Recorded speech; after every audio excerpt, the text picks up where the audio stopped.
you're an average of the 5 people you surround yourself with. That could not be more true. Anybody that hears that thinks that's a cliche, it's absolutely wrong. If you take yourself and you go start hanging out with 5 drug addicts every day, there's a very good, no matter how smart your IQ or anything, if those are truly the 5 people that you interact with, you're probably going to become a drug addict. To the flip side, if you go hang out and put people in your life that you aspire to be like, you will elevate yourself kind of through osmosis, just being in the room.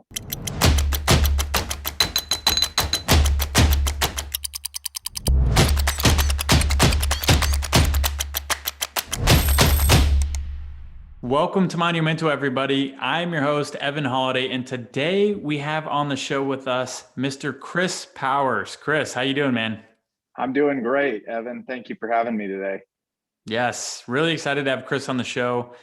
Chris is doing some phenomenal things, making massive change in the world, and really being a disruptor in the real estate space. Excited to dive into a little bit of his story. Before we do, though, I want to give all of our Monumental listeners, first off, a big shout out because you are in your own way making a monumental, massive change in the world. And that is what we're all about here with Monumental, figuring out how we can each have a positive impact in the world, and also how we can live that life of freedom and making massive change in the world.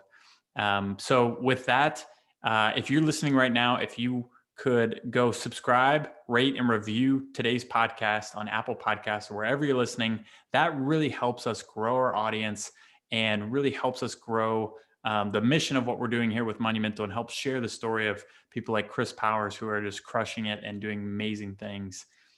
So with that, thank you guys. And let's dive into Chris's background. He is a serial entrepreneur with more than 16 years of real estate development and investment experience. He founded Fort Capital in 2005, and to date, the company has invested over $559 million in Class B industrial, commercial, multifamily, student housing, and residential and land development projects throughout the state of Texas. And that's basically like its own little country. Texas is so freaking big. I love that, Chris. And a little bit more, he is able to conceptualize, raise capital, and execute only a small part of what Chris brings to the table at Fort Capital's executive chairman. He is also the host and has started his own podcast, the Fort Podcast, with over 100 episodes to date. He shares raw business conversations with business leaders and entrepreneurs through this platform. So much more to Chris, but Chris, with that, let's just dive right in. A little bit of your background and how you got to where you are today. Yeah, Evan, thank you. And I appreciate the kind intro. So I was born in El Paso, Texas, lived there my whole life, and 2 great parents and a sister. And I moved to Fort Worth in 2004 to attend TCU. And really kind of growing up, had always had an entrepreneurial bug. I did kind of 2 things throughout high school, which were selling golf clubs on eBay, which at the time was kind of a novel idea. It's not like it is today, and mowing lawns. And when I got to TCU, really carried that forward and met a guy early on that was buying rental houses with 0 money down. And this was again 2004, kind of pre-financial crisis of 2008. And he taught me, a 17-year-old fresh at TCU, how to buy houses. And so I really got into real estate kind of by accident, in the sense that it was a way to make money. At the time, just buying my first house seemed like the biggest achievement ever. And I started a real estate company, which is the Fort Capital that we know today. And it was buying rental houses at TCU. I had acquired 12 units by the end of my college career, had started a leasing business called leasebytcu.com. Kind of funny note, like back then, even in 04, 05, 06, people weren't really searching for houses online yet. They were still driving by a yard sign and leasing. So we kind of tried to aggregate online and started a management business. And then in 08, when I graduated, to be honest with you, I really still didn't think up until like months before graduation that I was going to continue on. I wasn't really thinking too much ahead. But when you graduate in the financial crisis and you have a bunch of properties that you bought, you're kind of forced to keep going. And that's what I did. And over the last, I guess it's been 13 years since I graduated, we've done everything that you could really think to do. As far as real estate, we've developed homes, townhomes, we've developed land, we've built office buildings, we've bought office buildings. But really, the last 5 years, we have kind of transitioned to more of a do all types of assets in one market that we know really well to let's become really good at one asset that we can do in several markets. And that's been Class B industrial. We've acquired now almost 6 million square feet Wow. across DFW, Houston. We have a deal now in San Antonio. We're looking in El Paso, and really have built an incredible team of 27 people. We're not a fund. We raise on a deal by deal basis. And in the intro, you mentioned executive chairman. After 16 years as being the CEO of the business, 90 days ago, roughly, I transitioned more to a chairman role and my partner became CEO. And so while I still work here at Ford every day and I'm active in the business, it's kind of a much different role. And I'm more of a steward to the company now than kind of your day-to-day kind of CEO operator type.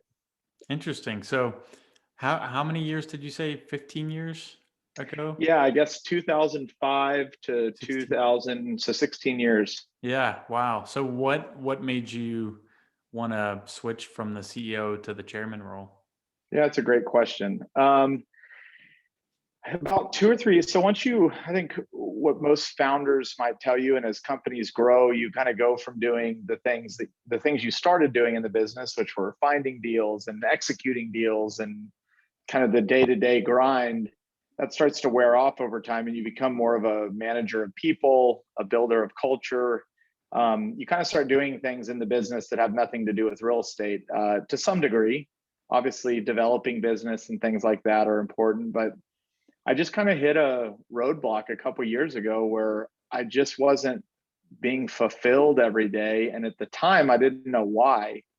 And as I started to explore and talk to people and listen to podcasts and things like that, I realized, that there was this other life kind of being a chairman. And not that I want to be Warren Buffett for the sake of having 100 billion, but I so much on the way that he's structured his life. And it's always been fascinating to me that this man in Omaha that kind of has a reputation for,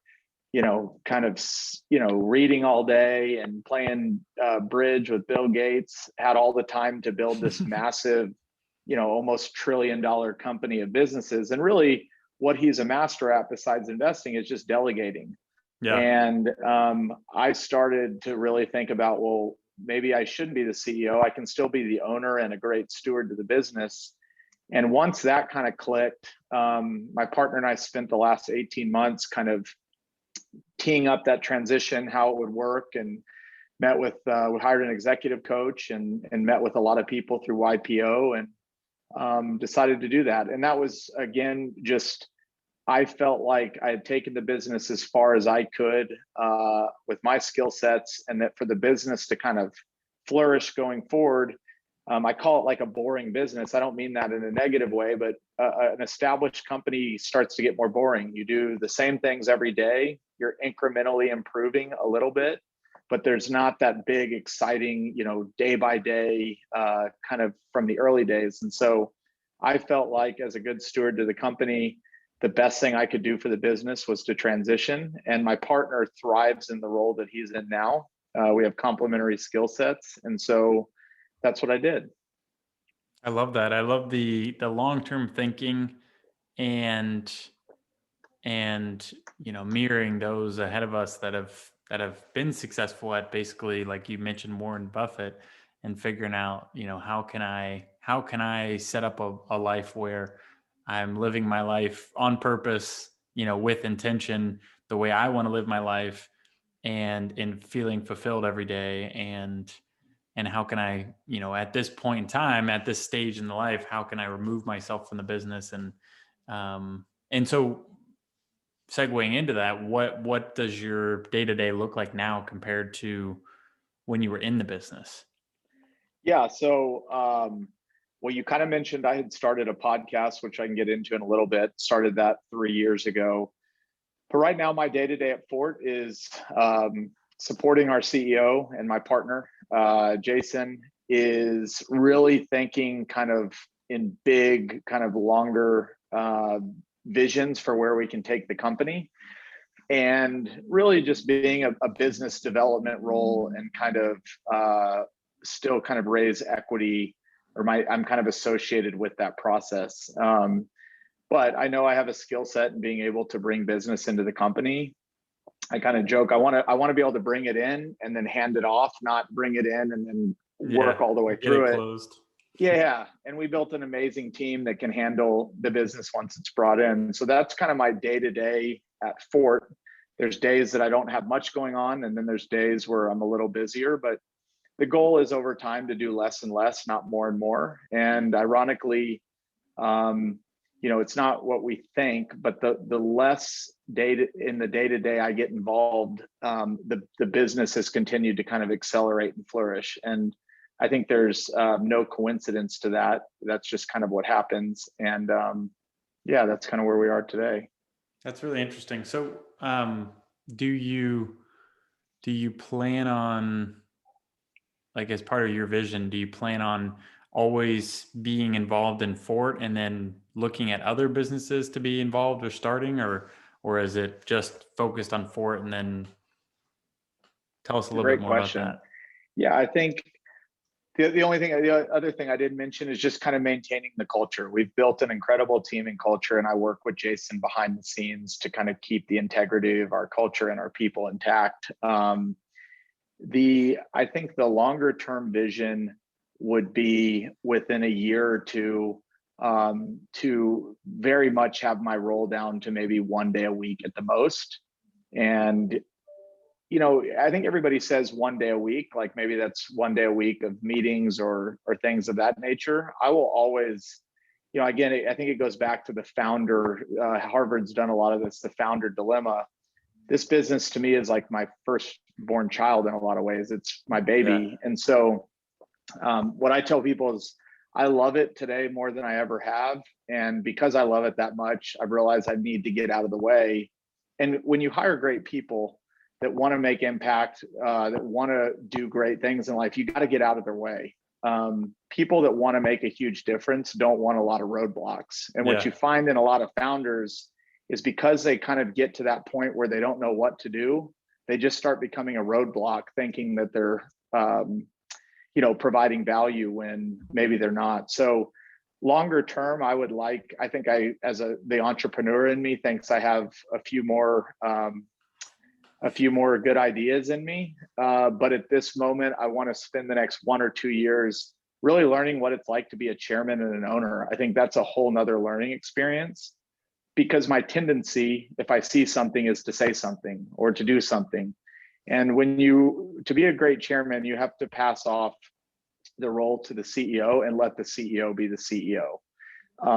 And that is going to be a learning experience. I'm 90 days in. I think I'm doing okay, but I'll be a good shepherd, and then we'll see what happens. I think to kind of close that loop, what I do know is that real estate has provided me a huge opportunity.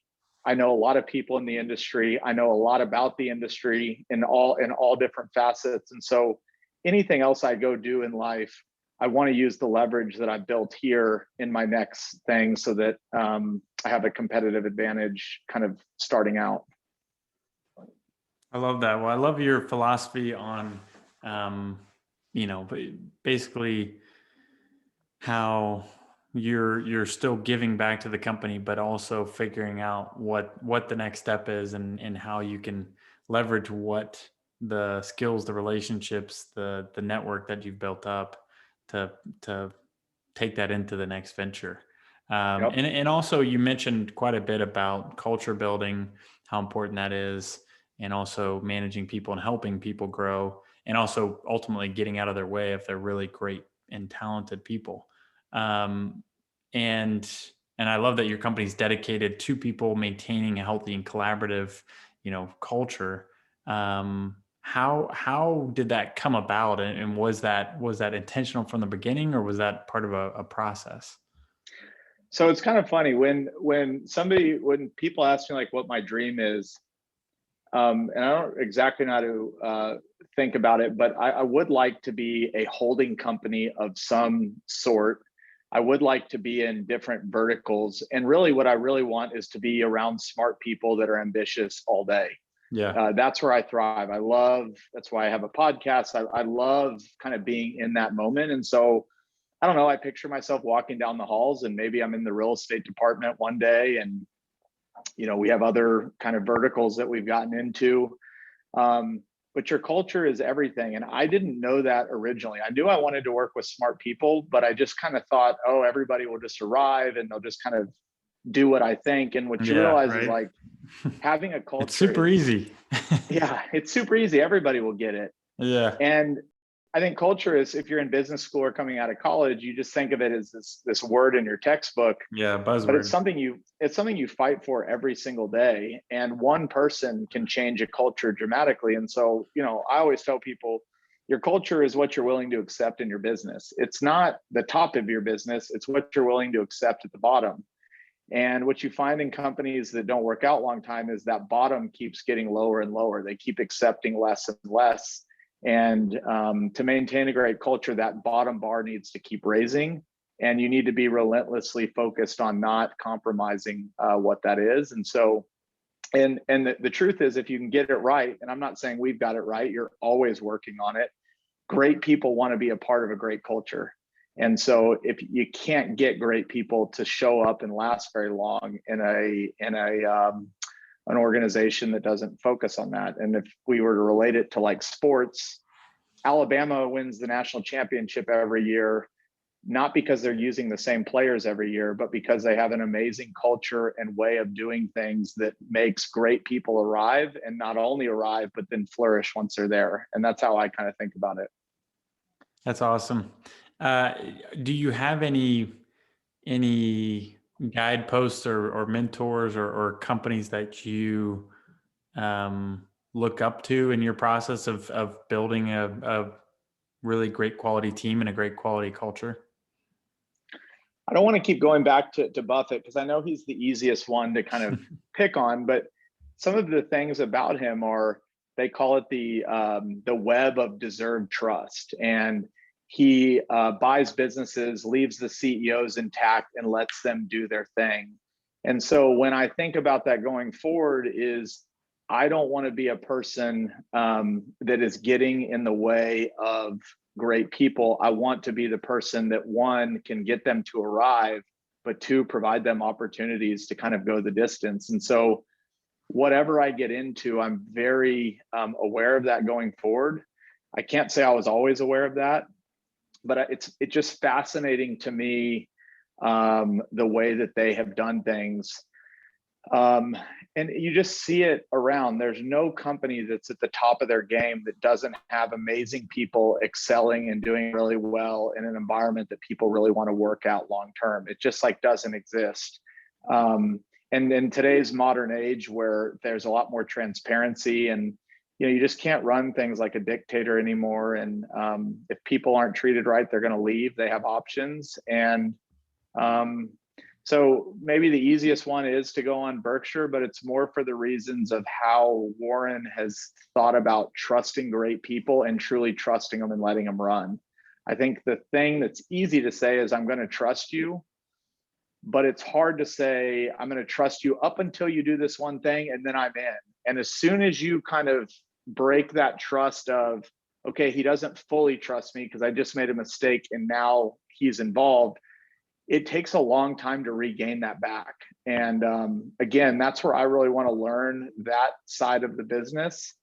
And I'm really focused on it because, again, even in the last 90 days, there's been so many instances where I've wanted to say something or do something, and just shutting up and saying nothing is often the best policy. Hmm. That is really interesting. What what advice would you have for our monumental listeners, trying to build, build a great team and be able to take some of the principles you're mentioning about building great quality culture and trying to make just a fun, unique place to work where people are excited to come in every day and make cool things happen? Well, you kind of talked about like the building early on. I think the first thing I would say is the first few employees in a business are so critical. They're unbelievably critical. And what you Hmm. usually find in a small business that's kind of moving fast is they don't really have great hiring techniques. They're just trying to get warm bodies in the office to do the work. The afterthought is the culture. And so to the extent you can be, I think the cliche is be slow to hire and quick to fire, is you have to be super intentional early on about who's coming in. And the truth of the matter is, as the company grows, you have to be able to continue leveling up, because what works early on doesn't work at 20 people, at 40 people. There's different skill sets. And so one is just making it a focus. Two, be relentless. Like the people that you work with are with you 8 hours a day, or you're often see them more Yeah. than you see your families.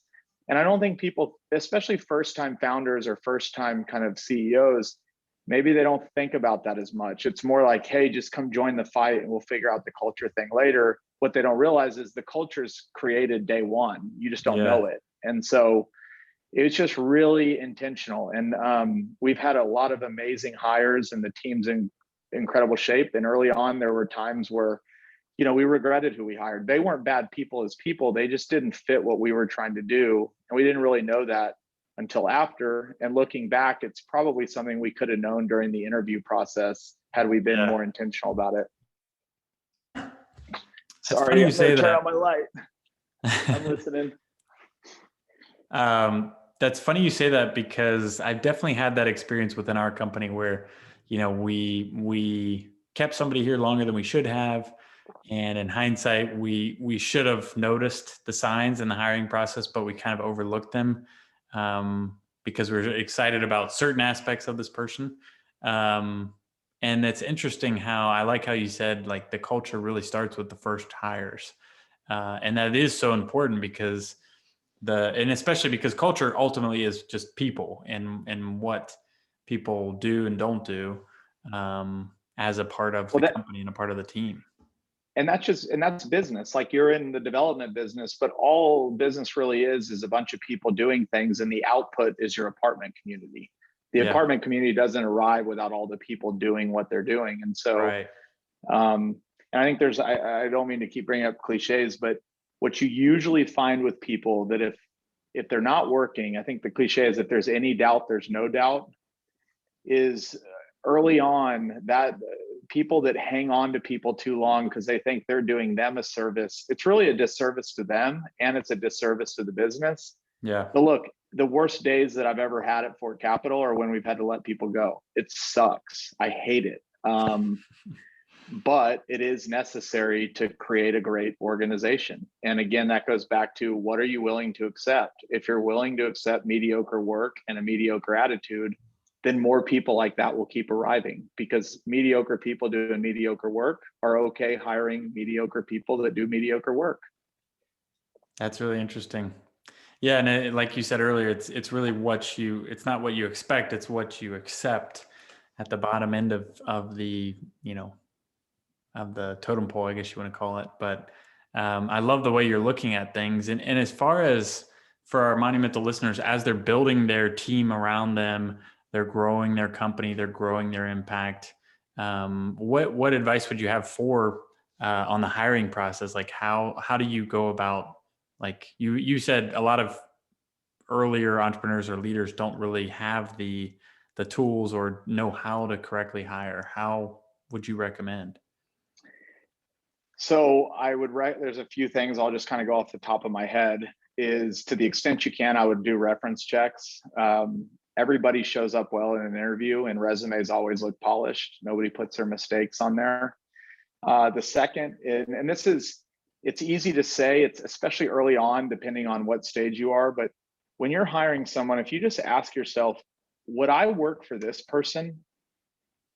And if the answer is no, or if it's like, hell no, I wouldn't work for this person, then ask yourself, well, why would I let this person work for me? Um, Hmm. Depending on the level of person, like especially if you're hiring a partner, an executive, or somebody high up, to the extent you can. This was advice that I was given, and it's almost proved true every time. Go to dinner with them and their spouse before you hire them, and take your spouse and let your spouse observe the dinner, because your spouse knows a lot about you, and they will often, when you're hiring, you're kind of you have blinders on. You're only seeing what you want to see. But in several cases, I've done that, and my wife has come home and she's told me like 10 things she observed. And not that they're all bad, but it just gives you a whole nother perspective. Yeah. And so maybe those are a few. But I think the most critical part is starting out saying, here's what we're going to accept, or here's what we're willing to accept. These are the type of people we want. And even though we need somebody yesterday, we might be willing to wait an extra month, because once they're on board, they're on board. And somebody told me once, like, I was having trouble with somebody in our business, and they said, well, why don't you let them go? And I was still in that, well, we're going to, we don't really want to. And he goes, you realize you're just paying that person to show up every day and piss you off. And I'm like, okay, that's a good way of putting it. They're like, how long are you going to do that? And Yeah. oh, by the way, to that person, it's really not fair to them that they're, getting to hang around. So dinner, what you're willing to accept, references are huge, but it all starts with the mindset of like, we are going to hire great people and we're not going to bend on that. Yeah. And do you follow any like any outline or kind of operating system like Traction or others for your business?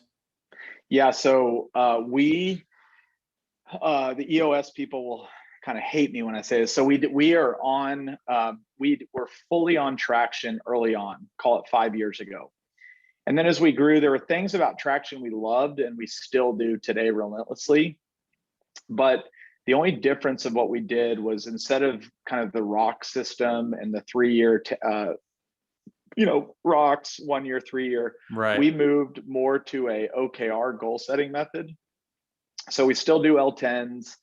We still do elevate, delegate. We still have a lot of the components of EOS, but we have chosen the OKR kind of goal setting method as our preferred method. So it's kind of a hybrid between the two, What but it's is really worked for OKR us. for our listeners? OKRs are objectives and key results, and they were kind of invented at Google. And it's a different way to set goals that has kind of a top down, bottom up approach and helping set. Because what you see in a lot of companies is like the leaders set the goals, but they set them without getting any buy-in from the rest of the team. Mm-hmm. And so what you'll have is these goals that everybody feels good about at the top, but at the bottom, people are like, y'all aren't the ones doing the actual work. Like, you're setting kind of goals that, while they sound good on paper, you don't realize all the mechanics of how that goal would actually be achieved. And so OKRs, without getting too much into it, offer an opportunity to not only set the objective, but then really work with the team to say, is this feasible? How is it feasible? And you kind of get buy-in from both sides. That's interesting. So basically taking certain components of Traction and mixing that with the OKR method. Correct. And key results are similar to rocks in that, you might have some big objective, but you got to kind of you got to eat that elephant one bite at a time. So key results can be as long as a month. They can be as long as 6 months. There's no really time period. It's just, we can't get to the next level until we get bite first. So it has a lot of similarities to rocks and everything. John Doerr wrote a great book on them. I think a lot of tech businesses use OKRs, and it's something that we have just found is a much better way for our team, and it fits our culture better. That's really interesting. And I definitely hear a theme throughout what you're saying, and what, the value you're providing to Monumental listeners is really, you have to invest in your team and your culture and your people in order for them to be fulfilled and have the impact that they want to have through the business and throughout their life. And then ultimately in order to be able to succeed and have your business and venture succeed.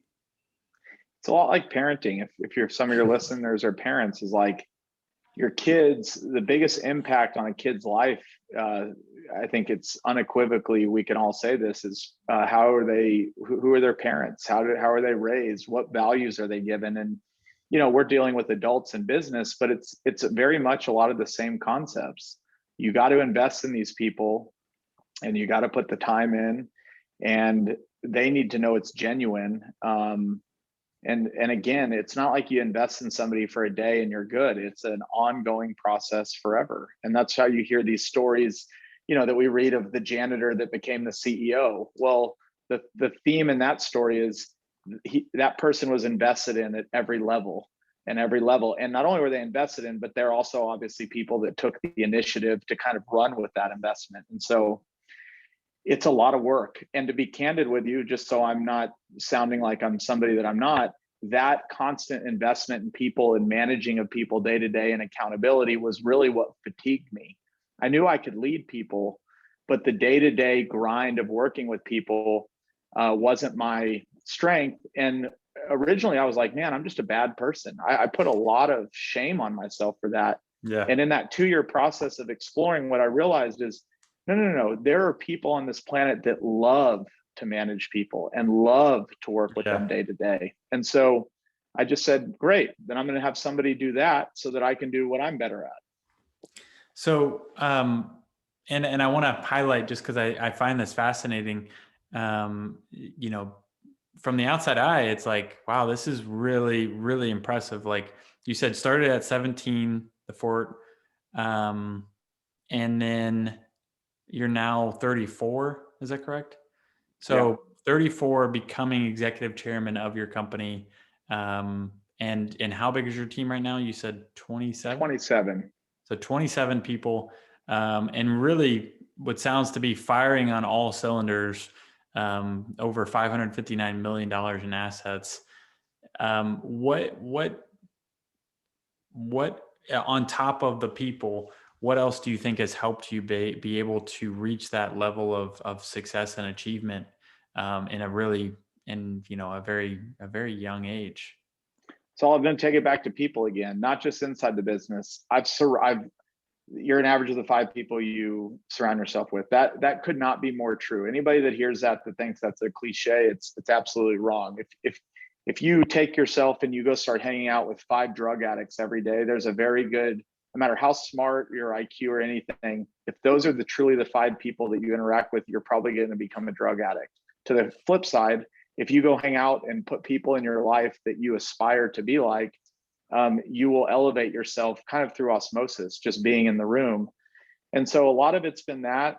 The second is, and I don't know if I was born with this or whatever, I've just never had any fear in asking questions to people, being vulnerable. I think the know-it-all that walks into the room, there's no help to give that person because they already know it all. The people that are at the top of their craft, Elon Musk still probably wakes up every day feeling poor from the sense of, I have a lot of knowledge I still have left to gain.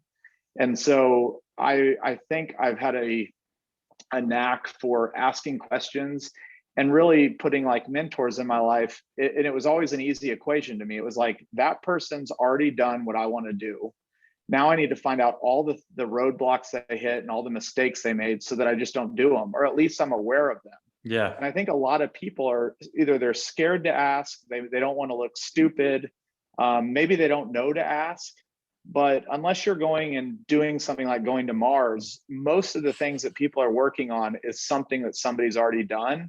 And I think that really great leaders want to give it back. And so I think more people would be surprised at how much people are willing to share if they're willing to ask. So I've always done that. And I don't know, just again, how I'm wired. I'm just a kind of a visionary person. Nobody needs to motivate me. I wake up every day motivated. That is, I think, something I was given as a gift. And I've just kind of kept chopping wood day in and day out. It's just been a very consistent grind for a long time. And what happens on the other side is, you buy a lot of real estate or whatever you do, but at any one day throughout the last 16 years, I always felt like, God, like I still have so much to do. I even sit here today and in my mind, I've just gotten started, and I'll Yeah. probably feel that way in 20 years from now. And I can't quite put on why I feel that way. I think that's the part I don't know. Well, I love that you shared all of that. I very much resonate with, and I'm glad you brought up, like, specifically, you think people are afraid to ask that because of feeling stupid, or not knowing what to say, or like that people put up all these roadblocks in their mind of, like, they know what you said about you are the average of the five people, but yet a lot of people still hang out with the same people, or maybe marginally increase, the level of people that they surround themselves with, even though they want to get to that, exponential level.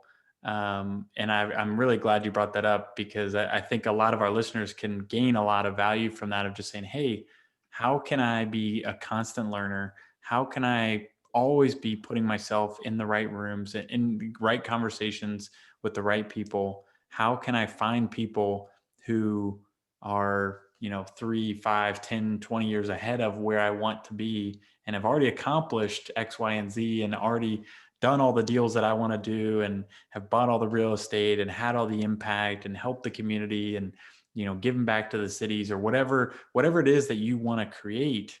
There's more than likely, like you said, Chris, there's likely one or multiple people that have had some sort of similar path in their life. And it's not an impossible task to reach out to them and make a connection and build a relationship. And maybe it's only one conversation, or maybe it's, a long-term relationship. Maybe it's even a partnership. There's Yep. just so many things that can come from that, just reaching out and connecting. Well, the one thing I would just add to that, and the cool thing about where we live in 2021, is if we were in 1950, those five people literally had to be five people that you could, see. Yeah. One of those five people could just be somebody that you watch on YouTube every day that motivates you, that's doing something you've already done. I think they do need to be people that that will invest in you. But for people that might be looking at the slate going, man, I need five totally new people in my life, or whatever that might be, you can get that through this podcast. You can get that through a great, YouTube video. There's a lot of people that you can put in your life that can push you, that don't necessarily have to be people right off the bat. Yeah. I love that. And as far as, um, what you are most excited about the future, future of you, future of what you're working on, future of, your potential, where do you get most excited? So the world was built on optimists, not pessimists. I come from I'm very excited about the future. Again, maybe that's how I'm wired. So just in general, I have a positive outlook that, most people on earth, we tend to see in the media and things like that, the 1% on either side that are just total lunatics, but the majority of people get up every day and try and do their best. And look, yeah, I tell people all the time, you could have been the richest person in America 100 years ago and you didn't have air conditioning or a refrigerator. Now, the world's getting better. It's improving. So one, I'm just optimistic about the future. Where I see kind of, I think my biggest impact is going back to, I know what my core competencies are. I've worked with enough people now. I've kind of gotten my base under me. And I think there's a lot more to be improved on in the real estate technology side. I think I'm really excited about what I'm doing with my podcast. But I think it goes back to, I'm most excited to keep working with really great people. I can't sit here today and say I know what the next business is going to be, but I do know that I have, because of my 16 years at Fort Capital, a really good filter for making sure that whatever it is that I continue to do kind of remains intact. There's not as many, I'm still learning every day, but I'm kind of coming in with a better tool belt as I move into this next phase of my career. Yeah, I love that. And I agree with you. I think there's real estate technology, and, just, I think everything that's kind of coalescing at the same time is creating really exciting times for, for people that are willing to step up and take advantage of it. Yeah, for sure. Two last questions, and then I want to jump into our monumental questions. We didn't really talk as much on the real estate side, but I did want to ask why, with all the different assets that you've been involved in, why have you chosen to focus specifically on the warehouses and um, specifically the Class B warehouses? Yeah, great question. One, they're already built, and so I like the idea having I like the idea of when I buy something, kind of knowing what I bought, and then the equation of how to make it successful becomes more simple. But really, we looked at the world in 2016 and just thought, it's easier to sit here today and acknowledge these things. It wasn't as easy 5 years ago, but some simple statistics: for every $1 billion increase in online sales, there's 1.25 million square foot need for industrial. So if I believe that e-commerce is going to continue rising, which anybody that thinks that e-commerce is like hit a peak, I think we're still in like the second inning. That's going to impact us. Two, a lot of the tenants that we have that have nothing to do with e-commerce are in a city that's growing. DFW has 100,000 homes under construction. Where's all that roofing material being supplied? Where are the roads? Where are the suppliers and manufacturers and contractors and service providers? They inhabit our spaces. On the flip side of all that, you can't rebuild this stuff. There's not industrial land in the middle of a major city.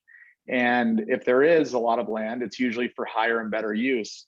So I don't have to worry about new supply. I'm competing against a supply set that I know about. In fact, in Texas, we think it's depleting 1% to 2% a year. What you often see in Class B industrial is people will buy them and convert them into office or entertainment or some type of hybrid use, or they're torn down altogether. I know you're in Nashville. I don't know what it's called, but one of the biggest mixed use developments I think going on in Nashville was an old industrial park. That's the case in Dallas. Uptown Dallas, one of the most prolific mixed use communities, was an industrial park in the 80s. In Fort Worth, that's West 7th. And so you're seeing it torn down for higher and better uses, but the tenant base isn't shrinking. It's actually growing. And so, Sam Zell said why he likes mobile home parks is because it's really hard to build any more of them. So we thought there's a supply constraint. And then lastly, and I won't go through all the reasons, we like the idea that, when we come in and paint buildings, stripe the lots, maybe patch the roof, and that's seen as like this huge upgrade. We're not having to build these Class A, really nice finish outs. And the tenants are pretty humble. There's a minimal office. I like to joke there's no platinum toilet that the CEO is asking for in these spaces. So CapEx is really predictable. And they're kind of easy to manage. And so that's kind of a high level overview of why it made sense to us. And we've just kind of been playing out that strategy as we go. That's really interesting. You have me convinced. As far as just one other question on that, do you look for more like an infill, like in, completely surrounded industrial, or are you looking more like in suburban locations, or is it really just wherever it is? Great question. We're looking to be in the major cities, not on the peripherals, and we love mature neighborhoods with tons of rooftops. That is our fastball. I think we've bought maybe one or two deals that you could say are on the peripherals, but I would argue we think they're in growth corridors. So if we look up 5 or 10 years from now, they're going to be surrounded by rooftops. Interesting. That is really interesting. And I agree with you. I think just industrial warehouse space in general, I think is got a long way to go to really reach its capacity of demand. Because I agree with you. I think more and more, it's the last minute or the last mile trucking. That's going to take up more distribution space. Everybody's going to expect deliveries within a couple hours, within a few years. It's just Amazon and the whole e-commerce world is completely changing demand for warehouse, on top of just more and more businesses needing warehouse space. So that's really, really interesting. One last question. What is one last piece of advice you can leave with our monumental listeners that are wanting to, maybe mirror your level of success and your level of growth, and build out their company and one day be able to remove themselves to the chairman role? Besides, I won't go back into the people. I think one regret that I have that I wish I had started earlier was focusing on one thing. So for a lot of years, we were doing all types of things. And if you'd asked me at the time, I would have said our competitive advantage is we know the Fort Worth market. So it doesn't really matter what asset type we're in. I have totally changed my mind on that. I think that focusing on one asset type, it's just like everything compounds. You just get so much smarter about it. You know when a deal is a deal. You don't spend time for months or weeks working on something that was never going to happen anyway. So Yeah. you can move a lot quicker. You get a lot smarter. And then when you're recruiting, you can recruit better because people know what they're showing up to do. They don't know if you're building townhomes and this and that, and you're a small company and you're telling people like you're going to work on it all. That seems like a great thing, but it's people want to focus. And then when you're raising capital, as we started doing bigger projects and started raising more professional type money, people kept saying to me, yeah, we like your deal, but we're worried that, who knows what you're going to be focused on tomorrow. Why would we give you money when we could go give, the townhome developer that only does townhomes money? And so Yeah. if there was one thing that I would say early on, I wish that we had done earlier and has been the biggest accelerator of our business is focus. Hmm. I love that. It's like the one thing. Hard to do. Yeah, it really is, especially it's just hard to put on the blinders, but I agree with you. Um, well, I love that. I love everything in today's episode. Before we wrap up, let's dive into monumental questions. Okay. What does success mean to you? It's a great question. Success to me on the personal side is really getting to know my kids and being a part of their life. A lot of people that are founders and owners and entrepreneurs can tend to forget that. So that's important to me. My relationship with my wife's important to me. And on the business side, it's not necessarily a specific thing, but it's just bringing up, it's using the opportunities that I've had to bring other people up. And I think I would leave this question with just something that people can think about that I think about a lot that some wise people told me. And they just said, imagine you're at your 80th birthday and you're at a room and you're at a party and your family's there, your coworkers that you've worked with over your career are there, and your kids are going to get up and give you a speech, your wife's going to give you a speech, and one of your coworkers and maybe a friend. What are they going to tell you at your 80th birthday about how you impacted them? The good news is if you're sitting there thinking, man, I don't know if I'm going to get a lot of good speeches, great, then change yourself. But that has stuck with me for so long is what will people say at my 80th birthday if they give a speech? And it's really easy when you go through that process to go, I need to change this, or I need to do more of this. And that's kind of a framework that I think about when I think about really long-term success. Yeah, I love that. And as far as daily habits or morning rituals that you have, what does that look like? I never had one until COVID. That's one of the blessings that I got Interesting. out of COVID. I go on like a 90-minute walk every morning. I go at 6 o'clock. Sometimes I'll go with friends. A lot of times I just go by myself. And I've even used it to meet with people. When you go on a 90-minute walk with people, it just changes the dynamics. But for me, the ones I do by myself probably mean the most. It's time to think, reflect, but I'm pretty religious about it now. That's cool. I love that. Yeah, I've done walking meetings. One thing I've heard other people do is like hiking meetings, which I'd Mhm. like to try as well. Yeah, walking meetings. You hear about like walking meetings. There's just something different about walking than being at a stuffy conference table. Yeah. Last question. What about your favorite book or book you are currently reading? Uh, I don't want to sound like a broken record. The book we gave this year, we give as our investor gift and our annual gift to investors. We always give our book of the year. Last year's was The Tao of Charlie Munger. which is a book of just all the different concepts that he's laid out over life. So it's not, you can read it front to back, but it's also one of those books you just flip to page 89 and read the 89th thing that he had talked about. It sits on my desk and I refer to it all the time. That's awesome. I'll have to check that one out. Yeah. Chris, phenomenal episode. I got a lot of out of this episode. I love this.